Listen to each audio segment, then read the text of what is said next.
Bang! Neeves Knives. I'm Jared. My lovely wife Kara is at work. And today we are going to talk about sharpening. I'm not going to sharpen anything, but I am going to discuss things that I've learned over my journey. And, you know, some of it might be opinion. I don't know. But I'm just going to discuss a bunch of sharpening stuff and a bunch of little... Let's just get to it. So first up, I got a bunch of things listed that I want to talk about. I'm going to try to get through them all. I'm not sure if I'm going to be able to because of time. But first up, different stones, different finishes. So different stones are going to make different finishes. And even on like the finishing part. So diamond stones are going to give you a little bit more of a toothier finish. It's going to be a little more aggressive. Where, say, water stones might not be as aggressive. This is a diamond plate right here. This is a 300 grit diamond plate. These are nanowa stones right here. This is an Arkansas stone. There's another Arkansas stone under here. We got aluminum oxide here. Now, aluminum oxide is kind of in the middle, in my opinion, between a, and then there's also different grit levels too. So you're going to have obviously a lower grit of any stone is going to give you a little more toothiness than a higher grit of that stone. But this is an aluminum oxide. It's got a lower grit and then a higher grit. I got a ceramic here, which is a medium. And then a water stone here. This is a splash and go type stone. This is nanowa super stones. And this is just a cheap Chinese, I don't know what that is, brand water stone. I didn't really like this one. Now, they're all going to give you different finishes. Some are, even if they give you, if you go to a higher grit, like a mirror finish, it's going to be different mirror finishes, meaning like they're going to feel a little different. So say a 5,000 grit of one thing, another thing, a 5,000 grit won't be the same. So there are going to be little differences. So don't think that if you got one thing and you didn't like it, that then another thing is going to give you the same results, because that's just not the way it is. I'm just going to give you two little references right now. I'm not going to go too much into this. This has, let's see if we can even get it, a 1200 grit finish, and if I can get it to come up, it's not too smudged. You can see the grit pattern still, even though this is 1200 grit. Now, to the naked eye, this is a very shiny edge. But when we're zoomed in, you can see the grit pattern. Now, when it's zoomed out, I mean, it's a pretty shiny edge. Now, it's not going to be as shiny as, say, this. This is a 5000 grit nanowa superstone finish, which is a little more mirror-like. It has been used, though, so it's not as mirrory as it was when I got done with it, because it has been used, but you get the gist. All that wasn't there. It was an absolute mirror before, but like I said, I've been using it. Now, I could have gotten the same mirror finish, not off of the diamond stone, but I could have went from the diamond stone, say, to an Arkansas stone. I could have went from the diamond stone to a ceramic, then maybe to an Arkansas stone. And I could have gotten a mirror polish finish where you don't even really see much grit lines without zooming actually in. Now, also, different stones, different maintenance. They all require different maintenance. Some of them are low maintenance, some of them are higher maintenance. Like this is a soaking water stone, so you have to soak it for a while before you use it. It absolutely takes the most maintenance. The splash and go, this is probably the second out of all these that takes the most highest maintenance, because you have to flatten them. They do dish out. You have to, you just splash and sharpen, but the stone's going to wear out faster, so you're going to have to flatten it constantly, and then you have to dry these. So these have to be kept upright, dried off, and after use, you want to flatten them and get rid of the wear pretty quickly so they don't crack or chip. And then these wear, this one particular this one. There's all different kinds, so I'm just referencing these ones. Does wear out very, very quickly, and it gets pretty messy. This wears pretty slow, and aluminum oxide does wear a little slow. It also cuts kind of slow. This side doesn't. This side actually cuts pretty quick, especially new, but it will clog up, and you do have to soak it and wash it and clean it. You want to maintain it, you know, pretty good, but it doesn't wear nowhere near as fast as a water stone. This would be considered an oil stone. Now, a ceramic stone doesn't wear at all. It's going to take the least amount of maintenance. You can just wash off the surface, or you can use an eraser on it. But yeah, this basically takes little to no maintenance. Same thing with diamond stones. And then also these you can use with water or dry. I like to use water with them. The diamond stones I like to use dry. You can use water on them, but I just use them dry, and then I just wipe them off. So I just don't let them load up too much. Now, an Arkansas stone, a hard Arkansas, sorry, because there's two Arkansas stones here. A translucent takes very little to no maintenance. You do have to wash it, you know, and eventually you might have to flatten it, but that's very rarely. Like it wears very, very slow. Like this stone will probably last me a lifetime. Now the regular Arkansas, like a soft and like a hard, because this is the translucent, they're going to require a little bit more maintenance, but they're still going to wear very slowly. You're going to have to clean them and flatten them every so often, but not near as often as, you know, like every time with these. I'm going to get back to the stones here in just 1 second. I just wanted to talk about different blade steels and sharpening, because there's many different steels and they're all a little bit different to sharpen, and some take longer than others, and in some cases you need to sharpen with the right stone or plate, and in some cases certain stones will sharpen certain steels better. Like carbon steels, you don't necessarily need a diamond stone for a carbon steel. You don't need, I mean, you can use a diamond stone, but you're probably going to want to use a little bit more higher of a grit, because low grit might be a little too aggressive for it. Low carbide volume steels, you don't need a diamond stone for. High carbide volume steels, yes, a diamond stone would work better. And like I said, some stones can make some steels feel sharper or sharpen them just a little bit better. You know, I'm not a metallurgist or nothing, but you know, with the makeups of the steel and the stones, and like the abrasive that's in the stone depends on how it's going to sharpen it. I'm going to go through just a couple steels real quick. I'm not going to go too deep on this subject, and I'm not a professional at all. I'm basically just talking about, like, you know, like stuff that I've learned, you know, from sharpening over my little, you know, my little journey. So like, what's common? All right, D2, very common steel, right? D2, in my opinion, it doesn't really like a polished finish. Now here, I did one with a polished finish, and it's sharp. Don't get me wrong, it's very sharp, but it seems like the more polished it gets, the more the bite just leaves, and you don't get the type of performance you'll get from if you have a nice toothy finish. And I don't mean like a very low grit, you know, but like under 2,000 grit or something. So between 1,000 and 2,000 grit, D2 is going to perform better than, you know, or feel a lot sharper than if it was at say 5,000 grit or something. You know, it just doesn't really like a mirror polish. Here's Ganzo FH12, I think this one is, and you see I put a nice toothy finish on there because that's what D2 likes. It's a tool steel, and that's what it likes. Now M390, that's another common one. It likes, you know, it doesn't matter. It likes it polished, it likes it toothy, and that's another thing I like about 20CV or M390. It just performs good under, you know, or should I say it sharpens up really good in all conditions. And you know, and HRC is going to matter with this, and how the heat treat is.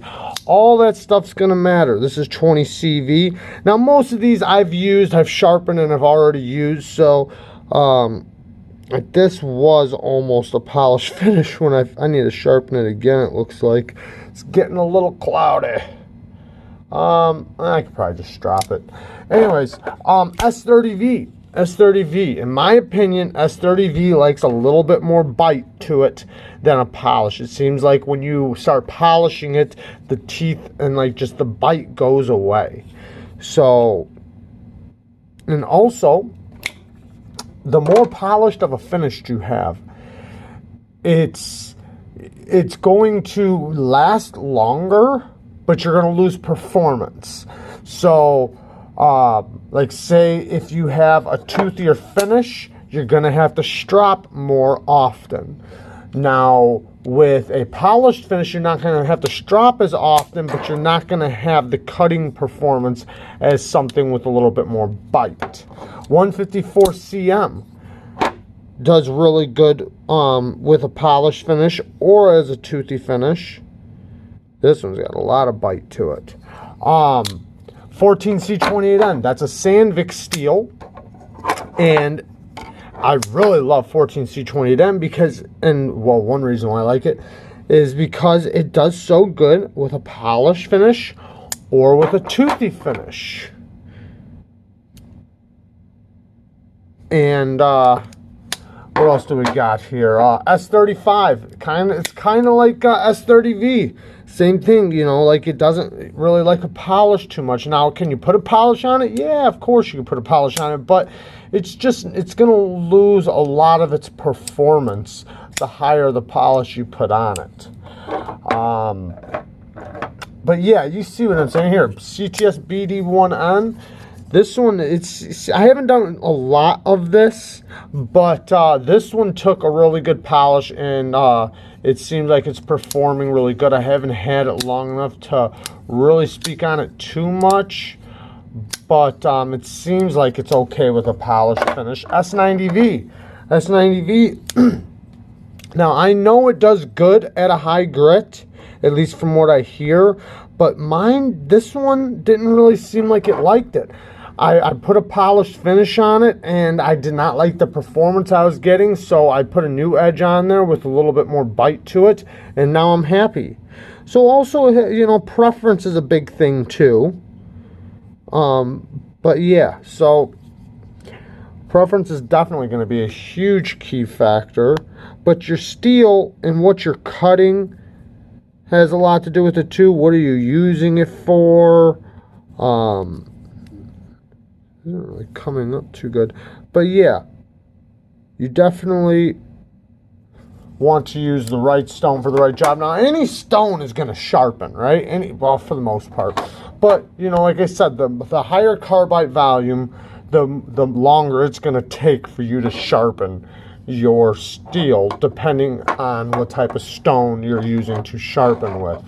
That's why I like diamond, because I can sharpen any steel with it. But it doesn't mean I don't like other stones too. I do. I love all kinds of stones, and I'm really experimenting right now with lots of different stones. So let's get back to the stones. Now, I don't want to say obviously, but there are different grits with different finishes. So the lower the grit, the more aggressive of a finish. The higher the grit, the more finer of a finish it will be. Between toothy and polished, what I've noticed between a toothy and a polished edge, one, the toothy finish is going to the toothy finish is going to work better in some areas, and then not so much in some areas. It depends on what you're using your knife for, but for the most part, it's going to cut a little more aggressively. So it's going to, and I don't mean like a very low grit. I mean like this one's 1200 grit. It's got a nice toothy edge on it, and it's got a lot of bite to it. It cuts through materials very easily. Now, something that's polished might not bite into materials as easily. So it might not seem like it cuts as easy, but then on some materials it might slide through a little more easier.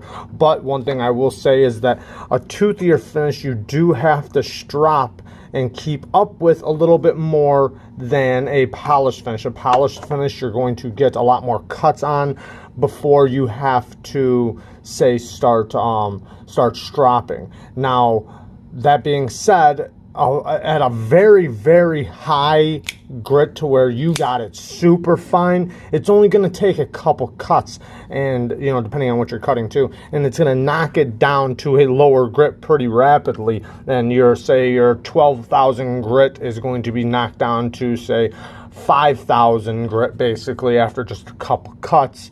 But it will go down to a working finish basically where this is at.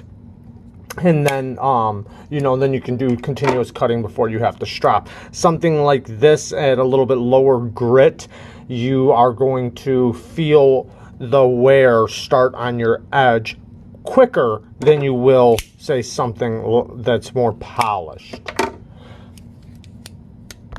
Now, a 300 grit finish can absolutely be a great working edge.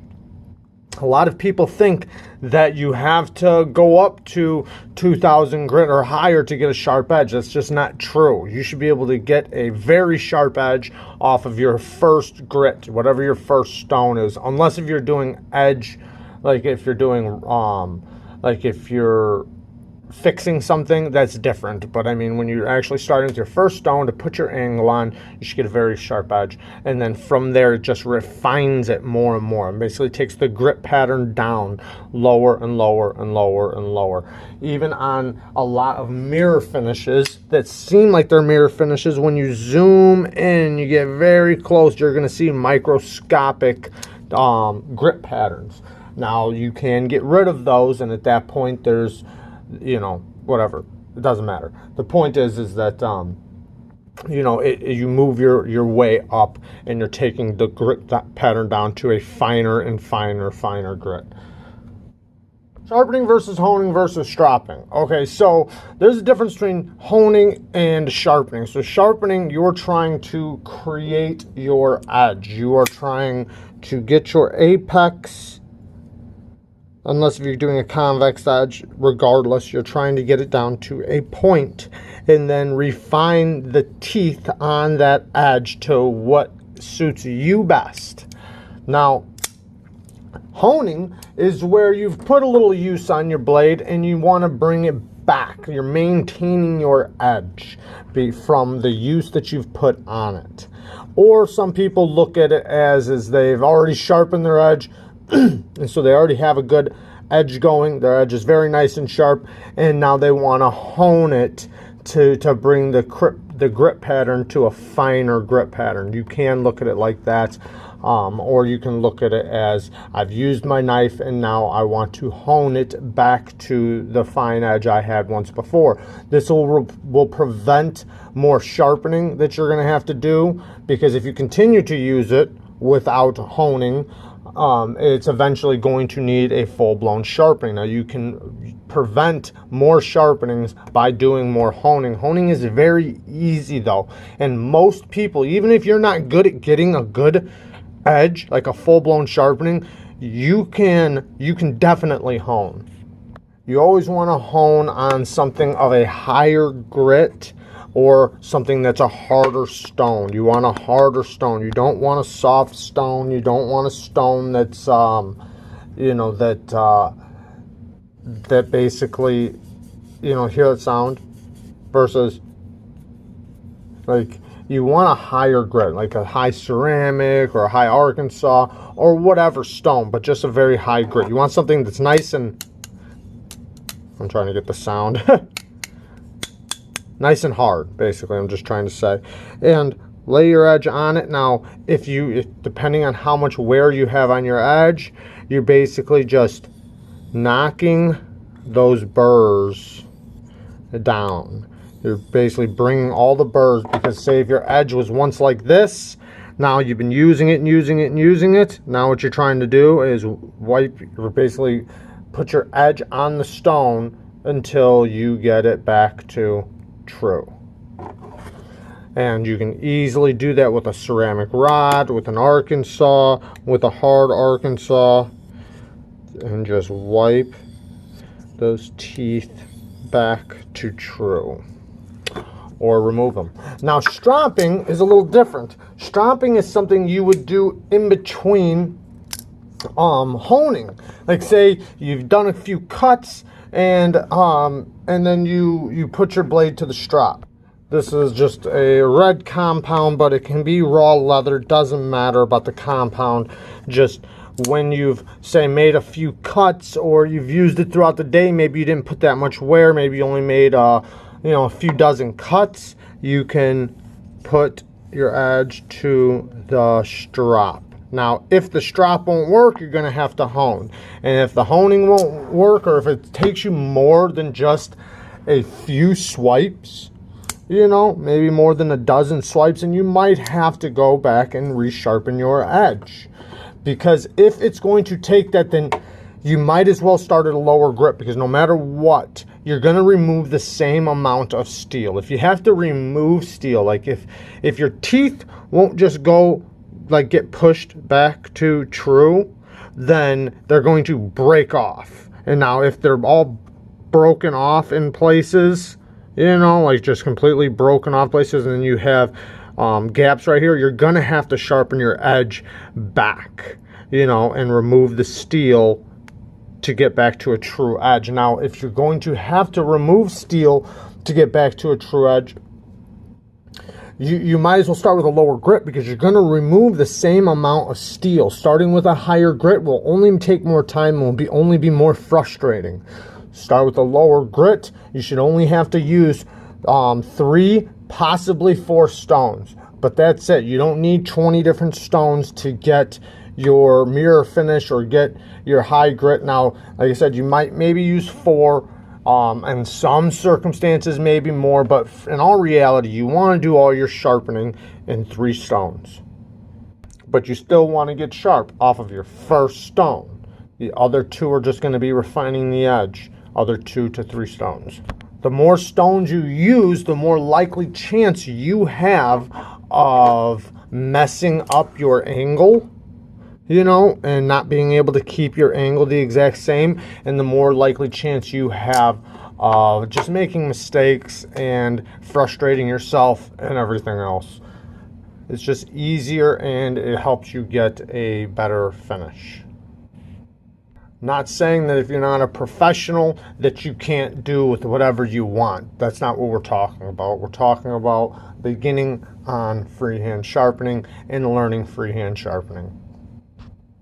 On kits, you'll notice like KME kits and Lansky's kits, they have 5 stones. Well, yeah, but they're a fixed system. So you don't have to hold the angle with your wrist or with your hand. It's already set for you, so that's a little different. Now, you can also do the same thing if you're good at holding your angle and stuff like that, but in all reality, 3 to 4 stones is plenty to get an amazing edge. Heck, you should have an amazing edge off the first stone, let alone your 3rd stone. Different blade shapes in stones. So now there are different stones, like round stones and triangle stones, and all different shapes and sizes for different blade shapes. I feel like, in my opinion, the drop point blade is the easiest. Some people will say the Warncliffe is the easiest, or say something like this.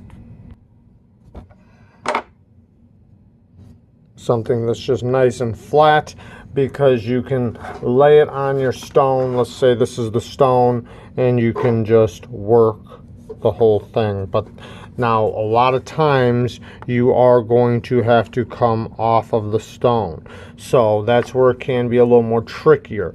You can do a lot of your push strokes, where you hit the whole stone, but there's gonna be times you're gonna have to come off like this, maybe to get the tip a little bit more, because you can't go like this with a finish like this. So you're gonna have to come off and get the tip, put a little pressure, and you're gonna have to be able to lay that completely flat. Even if you come all the way off the stone, it still has to be flat.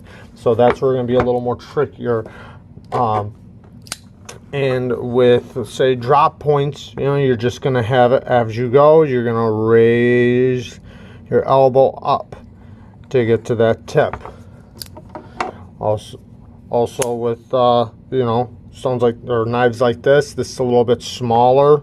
You can do like the same thing where you can get the whole thing at once, but you're still going to have to get parts of the edge and be able to come off of the stone and still hold that angle flat. Now, when it comes to recurves and stuff like that, a lot of people say round stones. I have no problem using the little 1-inch stones. I actually sharpened this with a little 1-inch stone, and it came out great. It took a great edge. It's actually been used since I've put the edge on, but it still has a great edge. But yeah, I like to use the Lansky stones on stuff like this, but a round stone also works good. I like to use the Lansky stone because of this reason.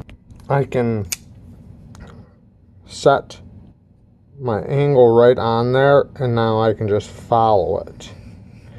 And then I'm still flat right there.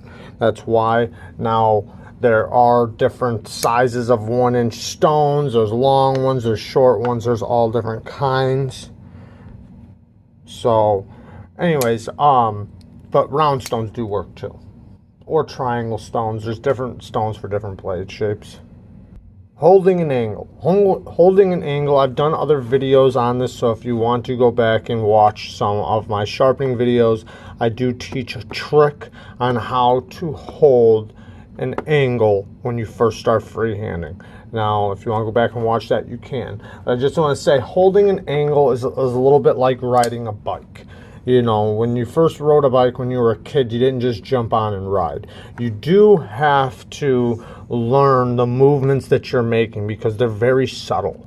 So I usually advise people to lock their wrist and use their elbows, because that way they have less likely a chance of their elbow moving and doing this stuff, because that is your biggest enemy with holding an angle, is whether or not you pitch up or pitch down. And you might not even realize that, like, that little bit what I just did is a completely different angle than that. I mean, and you don't realize that you might be, you know, moving it all over the place. So just take it slow and concentrate on every movement you make, and try to repeat the same thing over and over. If you can repeat the same motion so many times in a row, you will have a perfect angle. Flip it over after you get a burr on the other side and try to hold the angle on the other side. Now, matching the angle on the other side is another story. I also teach a trick in some of my old other sharpening videos on how to match your angle. It's the same trick on how to hold it as how to match it on the other side, because that's sometimes tough for people. That's why they have little guides where you can set it on something, and you can even do that if you want to. You can use anything, you know, just pick something up and use it as a, you know, I'm just grabbing something, but it can be anything. Like, say this. Now there's my angle. Now when I go over here, bang, you know, there's my angle. Like, you can do stuff like that and just give yourself at least a starting point. I like to use my thumb as a reference, where I hold it like that. Now I know that this one is right there, and then I match it up with this finger, so it's the same on this one. And I just match up the spot here to the spot there. Yeah. But there's lots of different techniques. Lots of people have different techniques. Some people like to scribe their edge with a marker. There's so many different tricks of the trade. Just doing it and being able to hold it is the hard part. Being able to match the angles, that's not going to be the hard part. If you know, if you use these little tricks, it's going to be holding and maintaining your angle across the stone, and then lifting and coming back.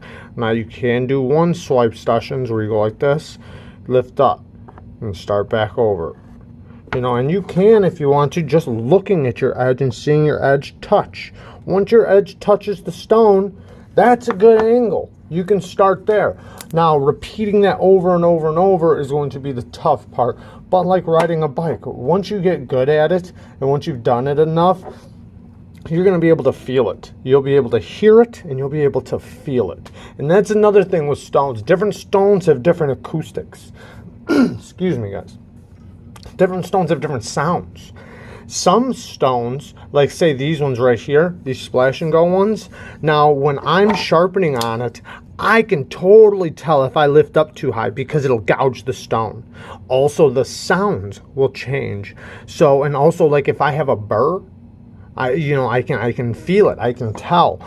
But if I'm going across the stone, these do help you hold an angle just a little bit, because if I raise up a little high, it's going to gouge the stone. So I'll know, like stop raising up, And so there's different stones are going to have different feedback, and they're going to have different sounds, different acoustics. And that's why I usually recommend the lowest maintenance stone when you start off, because you're trying to learn how to sharpen your knife and hold an angle, not maintain stones, because you're going to do a lot of stone maintenance and stuff like that, and you could ruin your stones. You can you can spend a lot of money on stones, and then it just be a horrible experience, and then it winds up making you look away from freehand. So grab the stones with the easiest amount of maintenance. Some Arkansas, some aluminum oxides, maybe some diamond stones. Those are the ones I recommend the most. They do give you the most aggressive finish, but they do have higher grit diamond stones, so it's not like you can't take it to a higher grit, but they cut the fastest, so you'll have to spend the least amount of time on the stone, and so you'll get the most feedback. And two, they take little to no maintenance, and they're always flat. You never have to worry about dishing them out or anything like that, and you can concentrate on holding your angle and maintaining your angle and repeating it over and over. Ceramic stones are also good like that too. But it is I find, this is just my opinion, that diamond stones are easier than ceramics because they cut faster. So you have to put pressure on a ceramic. A diamond, you do not. A diamond stone, you don't put any pressure. You just basically put the weight of the knife and maybe a couple pounds of pressure, if that. You let the diamonds do the cutting. The ceramic, you actually have to put pressure to make it work. There you guys go.